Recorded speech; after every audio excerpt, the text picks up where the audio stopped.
Hey y'all, I want to show you how my husband likes his shirts folded, and I just normally fold them in half, fold them in half again, fold them in half again, and they go in the drawer like this. That doesn't bother me, but he likes his done a certain way. Now this is my shirt, not his, but he likes his done a certain way, and it does come out nice. But I'm going to show you the quick way to do what I call a retail store kind of fold without one of those foldy like machine things. So I'm going to zoom in a little bit so you can see better. You want to pinch down, come down from the top of the shirt about halfway down the shirt, or I say the top of the shirt at the edge of the collar, halfway down, and you want to pinch. And then you want to pinch the top of the shirt right by the collar. And what you're going to do is crisscross your hand over. So I've grabbed it over here now. So I'm basically in a line. When I turn it inside out, I give it a little shake. And then at this point, I generally just fold it over. But if you wanted to be really neat, you could fold this over. Now this is going to take a lot more time. Then fold it over that way, and then fold it that way, and you've got a nice little square.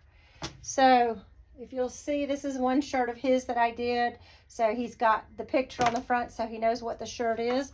His are slightly bigger than mine, obviously. This is another shirt I did of mine. Like I said, I'm not too keen on putting my shirts up like this, but I'm just going to do this for demonstration purposes. We just went camping, and these are all my little camp shirts. All this tie-dye that my daughter Sydney and I made and years ago, and I use them for camping shirts just because they're pretty and bright. And so you want to just flatten it out.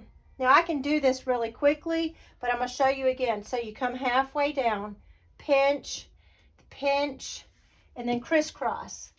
When you open it, you flutter it a little bit. You'll feel it kind of fall down. Now here's where you can cut a corner. I just flip that over like that and then fold it like that. So sometimes you have a little sleeve sticking out. Doesn't bother me. Personal preference, I guess. I'm going to do another one of my shirts. I'm going to show you again. So this one's inside out. First, we're going to turn it right side out. Give it a shake to kind of knock it into shape. Now these ideally would be fresh out of the freezer.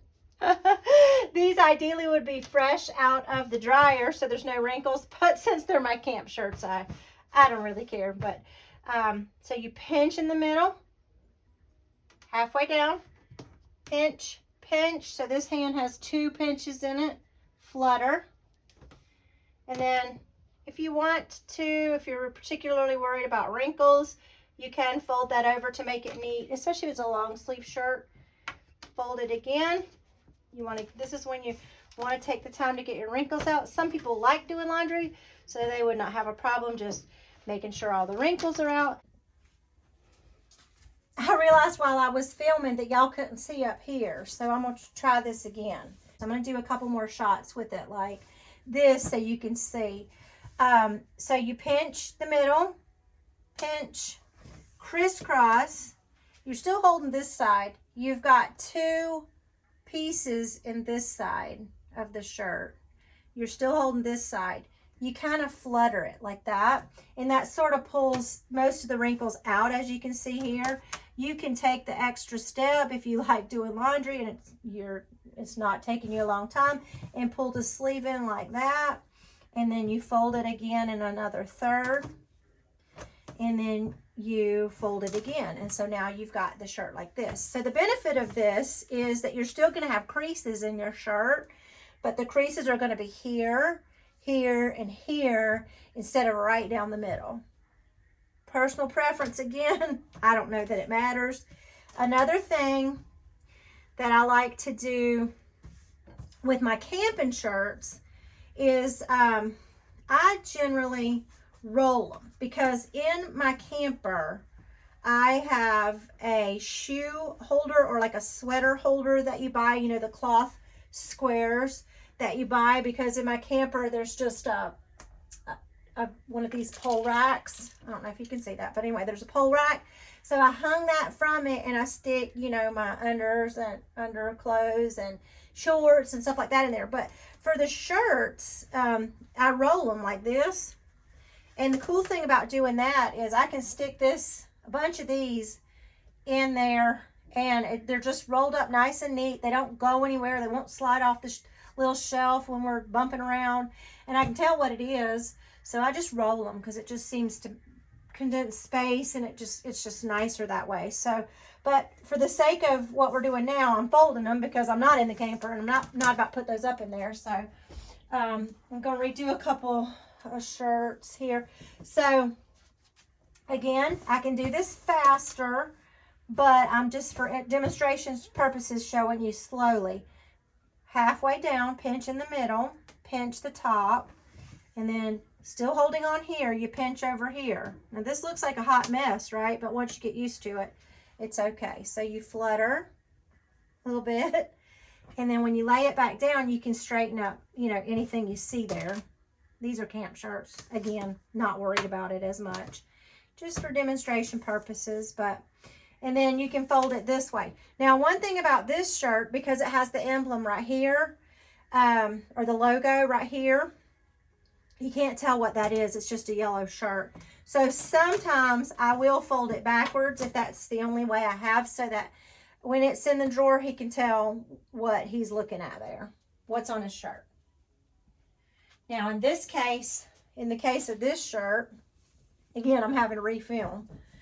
It also has the little logo here in the corner of the front. So what I do with these is I put, I didn't show you, since the back has this big picture on it, this is how he knows what shirt he wants to wear. He's got all his motorcycle shirts and fishing shirts and all that. So I just lay it out with the back of it forward, okay? So, but it's the same principle. You go pinch here in the middle, halfway down, no matter the size of the shirt, flutter, which just knocks the wrinkles, you know, the creases out, and then you're going to fold the sleeve over, fold it again, and then when you fold it the last time, now on either this part or this part, whichever way we put it in the drawer, he can tell what his shirt's all about. And so that's the way that I fold shirts. They fit better in the drawer because they're square instead of being a rectangle. I don't have a preference, but since my husband does, and we've been married, well, 17 and a half years, and we've been together 20 years, more than 20 years, I you know, have learned to do it the way he likes it. So this is mine. Mine are just plain old t-shirts. I don't like shirts with lots of words and stuff on them. Mine are just plain old t-shirts. And I don't see a reason. I don't care if it has a crease right here. This one probably does. So I generally just whip it in half, half, half. I don't even worry about the wrinkles usually. So then at the end of the day, you've got this nice stack of shirts. He can see what's on them based on, you know, however they're folded. He can put those in. They're nice and square. These are my nice square camping shirts. And then when I get to my camper, I can just open this up, roll them, and I've got these cute 3 little rolls that will fit in my camper nicely. And that is how we fold our shirts.